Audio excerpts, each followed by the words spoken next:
Guys, चलो आज फिर एक नए वीडियो को स्टार्ट करते हैं। आज जो है हम लोग रिएक्शन वीडियो जो है ध्रुव राठी का वीडियो पे करेंगे। और ध्रुव राठी का जो है नया वीडियो आ चुका है, जॉब्स की नीड। मतलब जो है हमारे हिंदुस्तान में जो है जो नौकरियां हैं, नौकरियां और बेरोजगारी के मुद्दों पर बात होगी। और उसमें जो है बहुत ही बारीकी से समझाया गया है। और इस वीडियो का जो लिंक हमारे डिस्क्रिप्शन बॉक्स में है, आप जाके उस वीडियो को विजिट जरूर कीजिएगा। चलो फिर वीडियो को स्टार्ट करते हैं। नमस्कार दोस्तों, बेरोजगारी आज के दिन देश का सबसे बड़ा मुद्दा बन चुका है। इंडिया एम्प्लॉयमेंट रिपोर्ट 2024 के अनुसार देश में हर 3 में से 1 युवा बेरोजगार बैठा है। अनएम्प्लॉयमेंट रेट 29.1% पहुंच चुका है, वो भी उन लोगों में जिनके पास एक ग्रेजुएट डिग्री ऑलरेडी है। सवाल यहां पर यह उठता है कि आखिर ऐसा हो क्यों रहा है। 140 करोड़ लोगों का देश है। इतने सारे लोगों को दाल, चावल, आटा, चीनी, साबुन, तेल, शैम्पू, टी शर्ट, जूता, स्कूल, अस्पताल, फिल्म, टीवी, स्कूटर, अखबार, जाने क्या क्या चाहिए। इतनी बड़ी मार्केट है। विदेशी कंपनियां यहां आकर लाखों करोड़ों का प्रॉफिट कमा जाती हैं, जिनमें से कुछ कंपनीज ऐसी हैं जो सिर्फ चीनी और सोडा वाला रंगीन पानी बेचती हैं। पेप्सिको को देखो, उसकी लेटेस्ट आरओसी फाइलिंग के हिसाब से इंडिया में उसका ईयरली रेवेन्यू 8,000 करोड़ है। कोका कोला इंडिया, इसका ईयरली रेवेन्यू 12,800 करोड़ से ज्यादा। और देश के युवा को 12,800 रुपए की नौकरी भी नहीं मिल सकती। ये कैसे पॉसिबल हो सकता है। इंडिया अब 5th लार्जेस्ट इकोनॉमी बन चुका है और कहानियां सुनाई जा रही हैं कि जल्द ही हम $5 ट्रिलियन की इकोनॉमी बन जाएंगे। लेकिन इस इकोनॉमी में आपके लिए कोई नौकरियां नहीं है। आखिर कौन खा गया आपकी नौकरियों को, आपके काम धंधे को। आज के इस वीडियो में अनएम्प्लॉयमेंट की प्रॉब्लम को गहराई से समझते हैं दोस्तों। क्या है इसके पीछे की रूट कॉज और क्या है इसका सॉल्यूशन। ना सिर्फ सरकार के पर्सपेक्टिव से कि सरकार क्या कर सकती है, बल्कि आप भी क्या कर सकते हैं।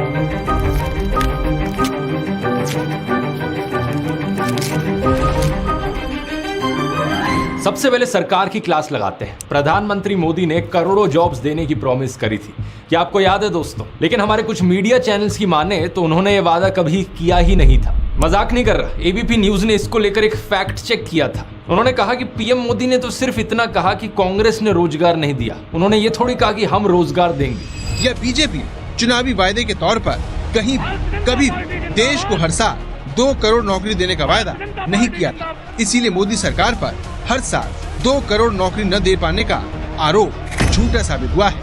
क्यों एबीपी न्यूज वालों, ये बताओ जरा, ये किस पार्टी की पॉलिटिकल कैंपेन है। युवाओं को बेरोजगार रखने वालों, जनता माफ नहीं करेगी। चलो हालात बदले, देश की सरकार बदले। ये ऐड दोस्तों बीजेपी हरियाणा ने चलाई थी। पिताजी ने हमेशा पढ़ने को बढ़ावा दिया, पर नौकरी ना मिली। विकास हो तो ही नौकरी निकले ना। इब जाग उठा है हरियाणा। आज की सच्चाई पता है क्या है। मुझे बड़ा दुख होता है बताते हुए दोस्तों, इन्होंने हरियाणा को बेरोजगारी में नंबर 1 बना दिया। दिसंबर 2022 के सीएमआई डेटा के अनुसार हरियाणा में अनएम्प्लॉयमेंट 37.4% पर है। यानी कि पूरे देश में सबसे ज्यादा अनएम्प्लॉयमेंट यहाँ है। लेकिन बात सिर्फ हरियाणा की नहीं है, क्योंकि प्रधानमंत्री मोदी ने जगह जगह जाकर बार बार जॉब्स का वादा किया था। इस 8 साल पुरानी क्लिप को देखो। हमने मेक इन इंडिया का अभियान चलाया है और नौजवान अपने ही इलाके में रोजगार कमाए ताकि शाम को अपने माँ बाप के पास जाकर के बैठ सके। इन न्यूज चैनल वालों को ये 7 साल पुरानी क्लिप भी देखनी चाहिए, जहां पर प्रधानमंत्री 1 बिलियन नौकरियों की बात कर रहे हैं। Our aim is to create jobs for more than 1 billion young hands. हमारे ये सारे टीवी न्यूज चैनल्स या तो बेरोजगारी की बात करेंगे ही नहीं, और अगर करेंगे तो पूरा खून पसीना बहा देंगे सरकार की इमेज बचाने में। जैसे कि इन सुधीर चौधरी को देख लो। इन्होंने करीब 1 साल पहले ये प्रोग्राम किया, सबको सरकारी नौकरी क्यों चाहिए। ये आम जनता को ही डांटने लग गए, कहने लगे कि तुम्हें सरकारी नौकरी इसलिए चाहिए क्योंकि तुम्हें ऊपर की कमाई करनी है, यानी रिश्वत लेनी है। सरकारी नौकरियों की चाहत के पीछे एक बड़ी वजह रिश्वत भी है। सरकारी नौकरी में अगर पैसा कम भी हो, तब भी कई कर्मचारी रिश्वत लेकर अच्छा खासा पैसा कमा लेते हैं। और 2019 में हुए एक सर्वे में हर 2 में से 1 भारतीय ने ये माना कि उन्होंने अपना काम करवाने के लिए किसी न किसी सरकारी कर्मचारी को रिश्वत दी थी। यानी सुधीर भाई के अनुसार प्रधानमंत्री मोदी का जो नारा था, न खाऊंगा न खाने दूंगा, ये जुमला है। और मेरा तो मंत्र है, न खाऊंगा न खाने दूंगा। और यहाँ ये कह रहे हैं कि यूथ स्किल्ड नहीं है। स्किल्ड ना होना भी एक बहुत बड़ी वजह है। इसके पीछे जिम्मेदारी किसकी है? सुधीर भाई, क्या ये मान लें कि प्रधानमंत्री मोदी का स्किल इंडिया वो भी एक जुमला था? भारत में बहुत सारे लोग परीक्षा देकर, पैसा देकर, किसी नेता की सिफारिश लगाकर किसी भी तरह से सरकारी नौकरी पाना चाहते हैं, और इसकी सबसे बड़ी वजह यह है कि सरकारी नौकरियों में काम के घंटे बहुत ज्यादा नहीं होते, काम के घंटे तय होते हैं, छुट्टियां जी भर के मिलती हैं। मतलब सुधीर भाई के अनुसार आप लोग, देश के युवा, कामचोर हो और आलसी हो। ग्राउंड रियलिटी को थोड़ा गहराई से समझते हैं दोस्तों। पहले ये जानने की कोशिश करते हैं कि आखिर कितनी नौकरियों की जरूरत है देश में। मिनिस्ट्री ऑफ एजुकेशन की वेबसाइट पर 2021-22 की रिपोर्ट मिली है मुझे। यहाँ लिखा है number of enrollments higher secondary में है 2.85 करोड़, यानी कि अप्रोक्सीमेटली इतने बच्चे हर साल हायर सेकेंडरी स्कूल में एनरोल करते हैं। क्या इतनी नौकरियों की जरूरत है हमें हर साल? एक्चुअली यहाँ पर हमें उन स्टूडेंट्स को भी कंसीडर करना चाहिए जो ड्रॉप आउट कर जाते हैं पहले। UDISC रिपोर्ट के अनुसार करीब 12.61% ड्रॉप आउट रेट है सेकेंडरी लेवल पर, यानी क्लास 10th के बाद। और इससे पहले अपर प्राइमरी लेवल पर 3% का ड्रॉप आउट रेट है और प्राइमरी लेवल पर भी 1.45% का ड्रॉप आउट रेट है।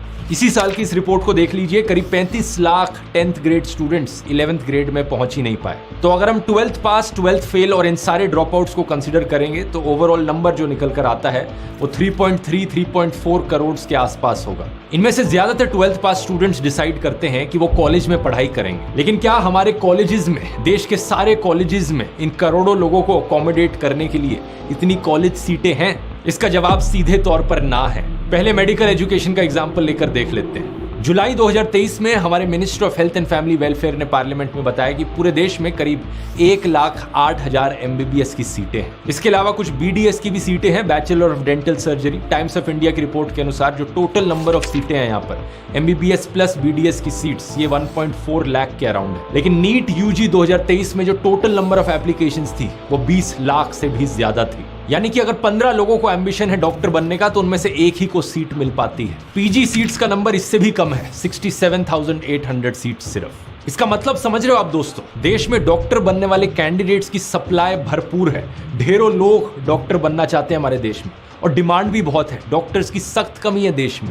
लेकिन प्रॉब्लम बस ये है कि हमारे देश में इतना एजुकेशनल इंफ्रास्ट्रक्चर ही नहीं बनाया गया सरकार के द्वारा। कॉलेजेस की, यूनिवर्सिटीज की, एजुकेशनल इंस्टीट्यूट्स की कमी है। इस प्रॉब्लम का एक और पहलू भी है। जितनी टोटल मेडिकल सीट्स हैं हमारे देश में, उनमें से आधी सरकारी मेडिकल कॉलेजेस में है और बाकी आधी प्राइवेट मेडिकल कॉलेजेस में। और प्राइवेट कॉलेजेस की फीस बहुत बहुत हाई होती है। एक टाइम्स ऑफ इंडिया रिपोर्ट के अनुसार DY पाटिल मेडिकल कॉलेज जो मुंबई में है, ये सबसे महंगी MBBS की डिग्री ऑफर करता है 1.4 करोड़ रुपीज में।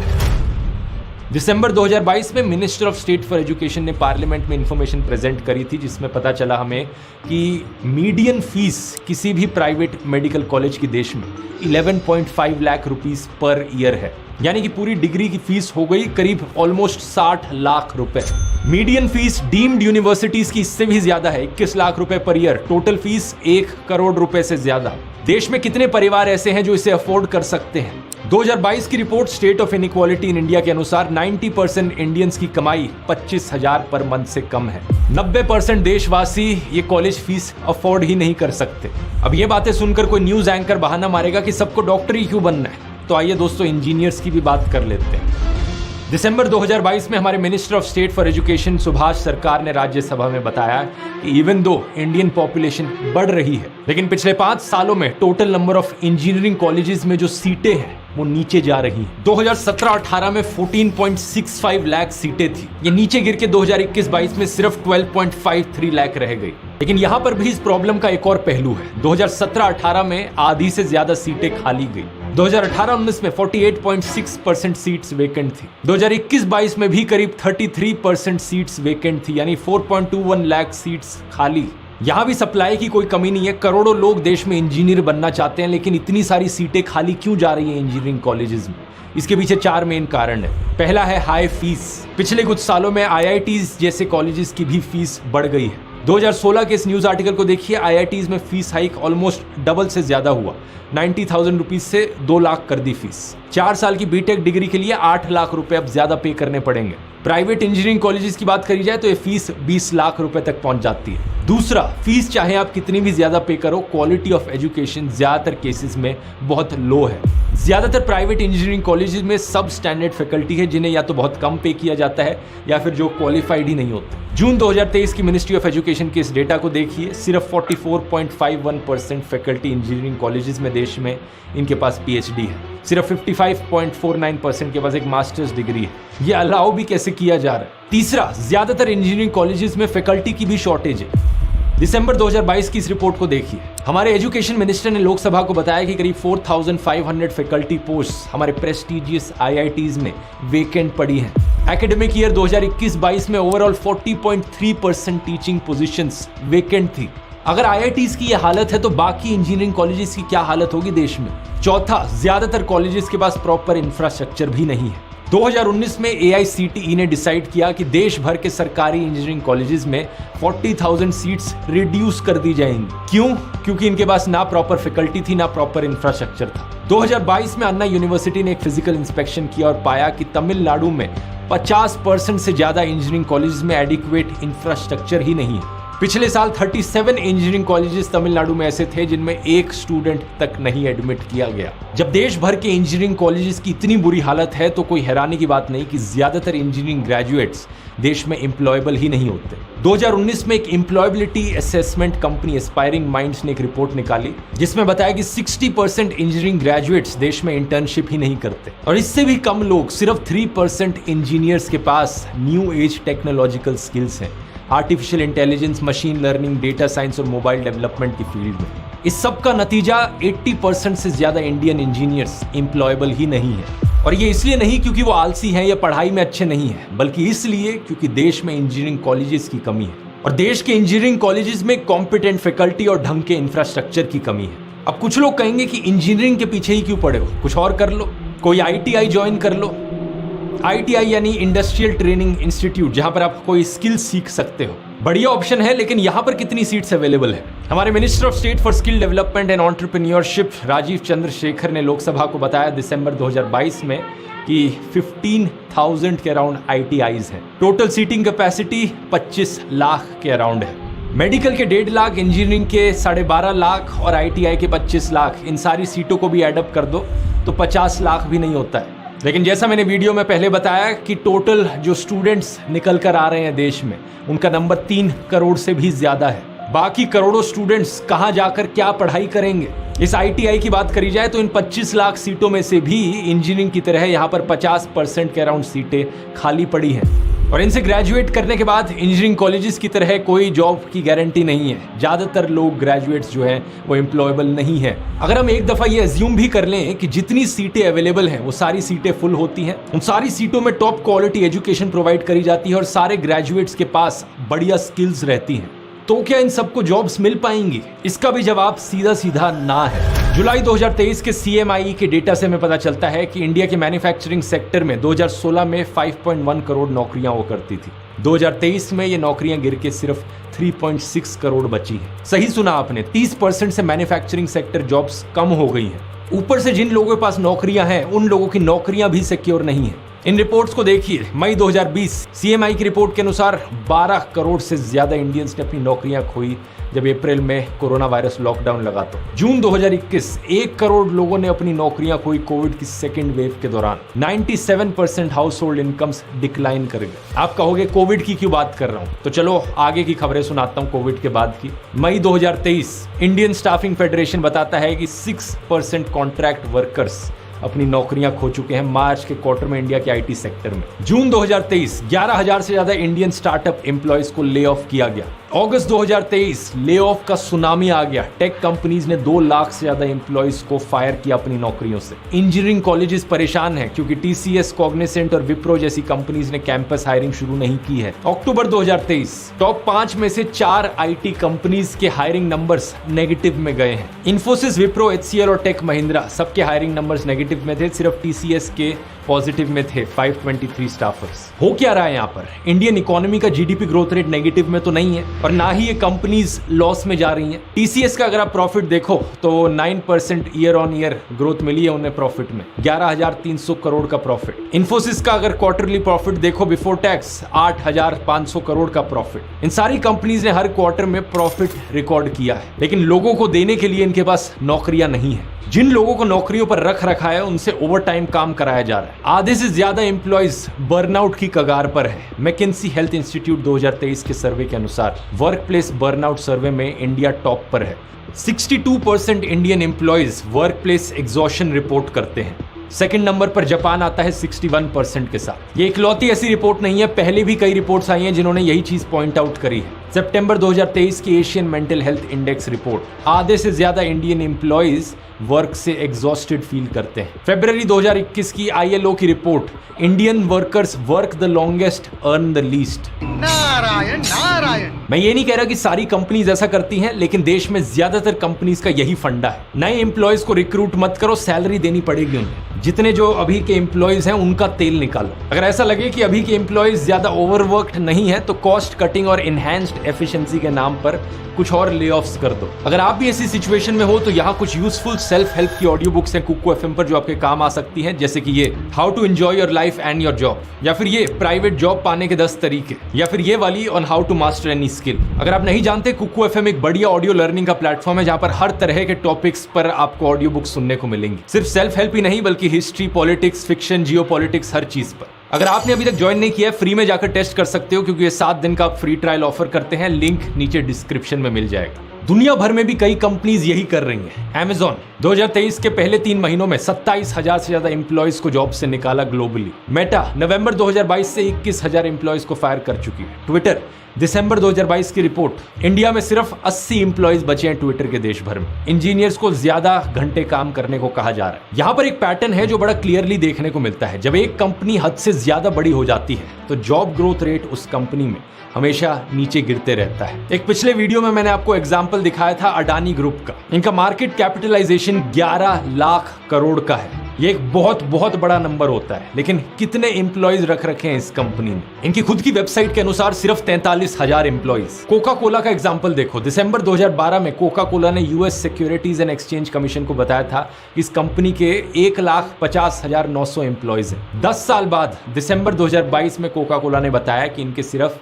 82,000 एम्प्लॉयज बचे हैं। नंबर ऑफ एम्प्लॉयज ऑलमोस्ट आधे हो गए 10 सालों में, लेकिन जो प्रॉफिट था वो hundreds of billions of dollars ज्यादा बढ़ा इस कंपनी का। ट्विटर का मार्केट कैपिटलाइजेशन $41 बिलियन, यानी कि 3.4 लाख करोड़ रुपीस। कितने एम्प्लॉयज हैं कंपनी के पास? सिर्फ 1,500। इंडिया की one of the biggest companies ITC 25 से ज्यादा ब्रांड्स को ओन करती है। सनफीस्ट बिस्किट्स, आशीर्वाद आटा, Bingo mad angles, ITC Maurya जैसे बड़े बड़े होटल्स, 10 से ज्यादा सिगरेट के ब्रांड्स, क्लासमेट स्टेशनरी, ये सब इस एक बड़ी कंपनी के अंदर आता है। इनकी market cap 5.4 lakh crore rupees की है, लेकिन कितने एम्प्लॉयज हायर करते हैं? ये सिर्फ 23,000 के अराउंड। FMCG सेक्टर में एक और फेमस नाम है हिंदुस्तान यूनिलीवर का। 50 से ज्यादा FMCG के ब्रांड्स ये ओन करते हैं। Pepsodent, Closeup, Lifebuoy, Dove, Pears soap, Kwality Wall's, Horlicks, Red Label, Bru coffee, Surf Excel. इनकी market capitalization 5.9 lakh crore rupees की है। एनुअल टर्नओवर 58,000 करोड़ रुपीस का है, लेकिन टोटल एम्प्लॉयज इसमें सिर्फ 21,000 लोग। तो पॉइंट यहाँ पर यह है कि ये जो प्राइवेट जॉब्स हैं, इंजीनियरिंग MBA करने के बाद जो नौकरियां मिलती हैं, कॉर्पोरेट व्हाइट कॉलर जॉब्स, ये भी काफी लिमिटेड है। और ऐसा नहीं है कि किसी को स्किल्स की कमी होने की वजह से ये नौकरियां नहीं मिल रही हैं। बहुत सारे स्किल्ड लोग हैं देश में। प्रॉब्लम यह है कि नौकरियों की कमी है। फरवरी 2023 में RSS के चीफ मोहन भागवत ने एक पब्लिक फंक्शन में बताया कि हर कोई नौकरियों के पीछे भागता है। सरकारी नौकरियां सिर्फ 10% के अराउंड है, बाकी नौकरियां 20% के अराउंड, और दुनिया भर में कोई ऐसी सोसाइटी नहीं है जो 30% से ज्यादा नौकरियां क्रिएट कर सकती हो। सुधीर चौधरी से बात करते हो। प्रधानमंत्री मोदी ने तो यह भी कहा था कि पकोड़े बेचना भी एक एम्प्लॉयमेंट का तरीका है। अगर आपके GTV स्टूडियो के बाहर कोई पकोड़े बेचता है और शाम को 200 रुपया कमा करके घर जाता है, उस व्यक्ति को आप रोजगार मानोगे कि नहीं मानोगे? तो हो सकता है अब सुधीर चौधरी एक नया शो बनाए ये कहकर कि सबको सरकारी या प्राइवेट नौकरी क्यों चाहिए, खुद का धंधा क्यों नहीं सेटअप कर लेते। ये बहाना मत मारना, क्योंकि अगर ऐसा है तो एम्प्लॉयमेंट प्रोमिसेस करती क्यों है सरकार? अगर सरकार में कैपेबिलिटी ही नहीं है नौकरियां देने की, तो वादे क्यों कर रही है सरकार नौकरियां देने के? लोग गांधी जी के चरखे का अक्सर मजाक उड़ाते हैं, लेकिन अगर एम्प्लॉयमेंट की बात करी जाए तो गांधी जी का चरखा यहां पर इन बड़ी बड़ी कंपनियों से ज्यादा एम्प्लॉयमेंट प्रोवाइड करता है। आईमार ग्रुप की रिपोर्ट के अनुसार इंडियन हैंडीक्राफ्ट मार्केट का साइज 2022 में $3.9 बिलियन था। रुपये में कन्वर्ट किया जाए तो करीब 32,000 करोड़ रुपए। और गेस कर सकते हो यहां पर कितने लोग एम्प्लॉयड हैं? 69 लाख लोग। हिंदुस्तान यूनिलीवर से एक बार फिर से कंपेयर करो, वहां टर्नओवर है 58,000 करोड़ का और एम्प्लॉयमेंट 21,000 लोगों को मिल रही है। हैंडीक्राफ्ट मार्केट का साइज है 32,000 करोड़ का और यहां एम्प्लॉयमेंट 69 लाख लोगों को मिल रही है। 650 टाइम्स ज्यादा एम्प्लॉयमेंट यहां मिलती है। नीति आयोग की रिपोर्ट्स ने भी यही चीज पॉइंट आउट करी है। इवन दो इनफॉर्मल सेक्टर सिर्फ 50% कंट्रीब्यूशन करता है हमारे नेशनल प्रोडक्ट में, लेकिन 90% वर्कफोर्स यहां एम्प्लॉयड है। अमूल के वीडियो मैंने आपको बताया था कि कैसे लिज्जत पापड़ और अमूल जैसे कोऑपरेटिव्स को भारी क्रेडिट दिया जाना चाहिए एक बहुत बड़े स्केल पर एम्प्लॉयमेंट जनरेट करने के लिए। कुछ भोले लोग बड़ी तारीफ करते घूमते हैं इन बड़ी बड़ी कंपनियों की कि ये देखो ये कितना अरबपति बन गया, ये गोदी सेठ दुनिया का सबसे अमीर आदमी बन गया। लेकिन असल में हमारे देश में अगर कोई रोजगार दे रहा है, देश को आगे ले जा रहा है, तो वो है हमारे कोऑपरेटिव्स और स्मॉल एंड माइक्रो एंटरप्राइजेस। देश के हर एक दुकानदार और हर एक रेडी लगाने वाले को यहाँ पर क्रेडिट दिया जाना चाहिए। जो डिसेंट्रलाइज्ड इकोनॉमी, लोकलाइज्ड प्रोडक्शन वो क्रिएट कर रहे हैं, असल में तो वही जॉब क्रिएशन हो रही है। हमें जरूरत है यहाँ पर सबका साथ सबका विकास की और वोकल फॉर लोकल होने की। मैं जानता हूं ये प्रधानमंत्री मोदी के द्वारा दिए गए स्लोगन्स हैं, लेकिन जब बात इन स्लोगन्स की आती है तो मैं इनका बहुत बड़ा फैन हूं। प्रॉब्लम बस ये है कि प्रधानमंत्री को सिर्फ ये नारे देने आते हैं, काम वो इसको लेकर या तो उल्टा करते हैं या कुछ करते ही नहीं है। बेरोजगारी की समस्या को सुलझाने के लिए सरकार को यहाँ क्या करने की जरूरत है? सबसे पहले वैकेंसीज फिल करी जाएं। इवन दो सरकारी नौकरियों की सख्त कमी है, लेकिन कम से कम जितनी है उनकी तो वैकेंसीज फिल करो। सेंट्रल गवर्नमेंट में 9.5 लाख से ज्यादा वैकेंसीज हैं। अलग अलग स्टेट गवर्नमेंट्स में 60 लाख से ज्यादा जॉब की वैकेंसीज रिपोर्ट करी गई हैं। स्कूलों से लेकर कोर्ट से लेकर पुलिस से लेकर मिनिस्ट्रीज तक हर जगह वैकेंसीज खाली पड़ी है। दूसरा, एजुकेशन पर सख्त फोकस की जरूरत है। देश के सरकारी स्कूल, सरकारी कॉलेजेस, सरकारी इंस्टीट्यूट्स, इन सब का इंफ्रास्ट्रक्चर इंप्रूव करना होगा। ढेर सारे नए एजुकेशनल इंस्टीट्यूट्स बनाने पड़ेंगे देश भर में ताकि और सीटें मिले। बहुत से लोग इंजीनियर्स और डॉक्टर्स बनना चाहते हैं और देश में इंजीनियर्स और डॉक्टर्स की कमी भी है, लेकिन यहां से यहां तक का ट्रांजिशन पूरा करने के लिए एजुकेशनल इंस्टीट्यूट्स नहीं है। तीसरा, सरकार को एक बड़े स्केल पर एक्शन लेने की जरूरत है कोऑपरेटिव, स्मॉल और माइक्रो एंटरप्राइजेस को प्रमोट करने के लिए। दिल्ली, मुंबई, बेंगलुरु जैसे शहरों में अच्छी इकोनॉमीज एग्जिस्ट करती हैं, लेकिन अगर हम रिमोट डिस्ट्रिक्ट्स की बात करें, मध्य प्रदेश का ग्वालियर या हरियाणा का जींद, यहाँ जॉब्स कौन प्रोवाइड करेगा? क्या यहाँ के गरीब लोग बस इंतजार करते रहें कि किसी दिन किसी गोदी सेठ की नजर इनके नगर पर पड़ेगी और यहाँ आके फैक्ट्रियां लगाएंगे वो और हमें नौकरियां देंगे? ये माइंडसेट बदलने की जरूरत है। सरकार को इंटरवेंशन करना होगा यहाँ पर। अभी सरकार सिर्फ लोन्स प्रोवाइड करती है, लेकिन सरकार को means of production, storage space और मार्केट मैकेनिज्म्स प्रोवाइड करने होंगे। अमेरिका में जब 1929 में ग्रेट डिप्रेशन आई थी, या चाइना में माओ जेडोंग के द्वारा जो स्टेलमेट लाया गया था, या फिर सिंगापुर में 1960s में जो स्लम जैसी कंडीशंस थी, ये सब तभी सुधरी थी जब सरकार ने इंटरवेंशन किया। सरकार के एक्शन के बिना इसे सुधारना बहुत मुश्किल है। इंडिया में भी पंडित जवाहरलाल नेहरू ने कई सारी पब्लिक सेक्टर अंडरटेकिंग सेटअप करी थी।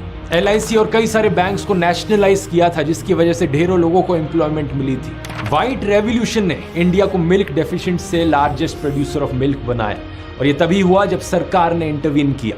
हैदराबाद एक IT हब क्यों बन पाया? क्योंकि सरकार ने इंटरवीन किया था। चौथा, देश में पकोड़े बेचने वालों की अपनी जगह है, इंजीनियर्स की अपनी जगह है, लेकिन जब प्रधानमंत्री पकोड़े बेचने को कहते हैं तो सरकार ने उस चीज को प्रमोट करने के लिए किया क्या है? गैस सिलेंडर और तेल का प्राइस तो ऊपर चला गया है, और एम्प्लॉयमेंट के नाम पर सरकार ने कॉर्पोरेट टैक्स कम कर दिया है 30% से 22% पर 2019 में। इसकी वजह से देश को सिर्फ एक साल में 1 लाख करोड़ रुपए से ज्यादा का नुकसान हुआ है। सरकार को ये अरबपतियों के चंदा धंधा मॉडल से फुर्सत मिले तो कभी छोटे बिजनेसेस पर भी नजर डाल ले। इन्हें बढ़ावा देने की जरूरत है अगर सही में जॉब्स क्रिएट करनी है देश में। और आप यहाँ सरकार के भरोसे मत बैठे रहो दोस्तों कि किसी दिन सरकार एक्शन लेगी और मुझे कभी नौकरी मिलेगी। आप अभी से ही काम करना शुरू कर सकते हो। स्टेप 1, अपने फोन में जो सारी बेटिंग एप्स हैं, गैम्बलिंग एप्स हैं, इन सबको डिलीट कर दो। इससे आपके सिर्फ पैसों की बर्बादी होगी। ये बात समझ लो कि सरकारी नौकरी हो या ना हो, प्राइवेट नौकरी हो या ना हो, आप ही को ही कुछ करना पड़ेगा। स्टेप 2, कोई स्किल सीखो। कोई भी स्किल हो सकती है, चाहे YouTube पर आप खाने बनाने के वीडियोस देखो और कुकिंग करना सीखो, और उसे देख के अपने घर से ही एक क्लाउड किचन शुरू कर दो। टिफिन बनाने की सर्विस या बर्थडे केक्स बनाने की सर्विस, पकोड़े का स्टॉल लगाओ या चाय का स्टॉल। अगर आप कॉन्फिडेंट नहीं हो अपना बिजनेस शुरू करने में, तो आप किसी और सेल्स पर्सन के साथ काम कर सकते हो। किसी ज्वेलर की दुकान में जाकर कुछ टाइम काम करो और सीखो कि कैसे ज्वेलरी डिजाइन किया जाता है। किसी हैंडीक्राफ्ट वर्कर को ढूंढो और उनके साथ काम करो। घर पर बैठे रहकर इंस्टाग्राम पर स्क्रॉल करने से अच्छा, बेटिंग एप्स में टाइम वेस्ट करने से अच्छा है कि कहीं ना कहीं अपने आसपास अलग अलग काम को होते हुए देखो और सीखो कि लोग कैसे काम कर रहे हैं। कोई भी काम छोटा नहीं होता अगर उसे सिंसियरिटी और मेहनत के साथ किया जाए तो। अगर आप सिंसियर हो तो आप काम करना सीखोगे और जल्द ही कॉन्फिडेंस आपके अंदर डेवलप होगा कि आप अपना खुद का बिजनेस शुरू कर पाओ। लेकिन कुछ भी करने के लिए आपको यहाँ शुरुआत करनी जरूरी है। अगर आप YouTube से रिलेटेड स्किल्स सीखना चाहते हो, film making, video editing, researching, scripting, इसके लिए मैंने ध्रुव राठी एकेडमी पर एक पूरा यूट्यूबर कोर्स बनाया है। अगर आप AI से रिलेटेड स्किल्स सीखना चाहते हो तो मैंने ChatGPT के ऊपर पूरा कोर्स बनाया है। इन दोनों कोर्सेज को चेकआउट कर सकते हो। QR कोड्स यहाँ मिल जाएंगे, इनका लिंक नीचे डिस्क्रिप्शन में भी मिल जाएगा। कोई भी कोर्स अगर आपको खरीदना हो ध्रुव राठी एकेडमी पर, इस कूपन को इस्तेमाल करो, वर्क 40% ऑफ मिलेगा। लेकिन बात यहाँ सिर्फ इन दोनों कोर्सेज में सिखाई गई स्किल्स की नहीं है। कोई भी स्किल हो, आप सीखने की कोशिश करो। शुरुआत में पैसा कम मिले चिंता मत करना, लेकिन कुछ महीने के लिए इसे इंटर्नशिप की तरह देख सकते हो। ये अपने आप में एक बहुत बड़ा टॉपिक है कि एग्जैक्टली आप क्या क्या कर सकते हो खुद का काम करने के लिए या खुद से काम ढूंढने के लिए। लेकिन आज का वीडियो बहुत लंबा हो चुका है, तो इलेक्शन के बाद मैं इस पर अपना पूरा एक आधे घंटे का स्पेशल वीडियो बनाऊंगा आपको एडवाइस देने के लिए। वीडियो पसंद आया तो आर्टिफिशियल इंटेलिजेंस के बारे में और नॉलेज और स्किल्स गेन करने के लिए इस वीडियो को आप देख सकते हो यहाँ क्लिक करके। बहुत बहुत धन्यवाद। तो ये वीडियो देखा है, जॉब्स की नीड, मतलब बेरोजगारी का मुद्दा देख रहे हैं। मतलब सरकार जो है इस पे कोई ध्यान नहीं दे रही है और बहुत ही मतलब रोमांचक जो है जानकारियाँ, बहुत ही पुख्ता सबूत कोई दे नहीं रही है। बस खाली उनको बस हिंदुत्व जगाओ, यही इसी सब चीज़ों के बारे में नॉलेज दे रही है। बाकी जॉब्स और सरकारी मतलब बेरोजगारी पे कोई बात ही नहीं कर रही है। इसीलिए बोलते हैं मतलब थोड़ा ऐसे व्यक्ति को चुनिए जो आपके हक और अधिकारों के बारे में जानकारी एकत्रित करे और आपको थोड़ा बहुत सपोर्ट करे और आपकी मतलब जब आपको नीड हो तो थोड़ी बहुत हेल्प करे। चलो फिर, आई होप आज का वीडियो जो है आपको बहुत ही इंटरेस्टिंग लगा होगा। अगर अच्छा लगा हो तो हमारे साथ बने रहिए। चलो फिर, धन्यवाद, मिलेंगे नए वीडियो में।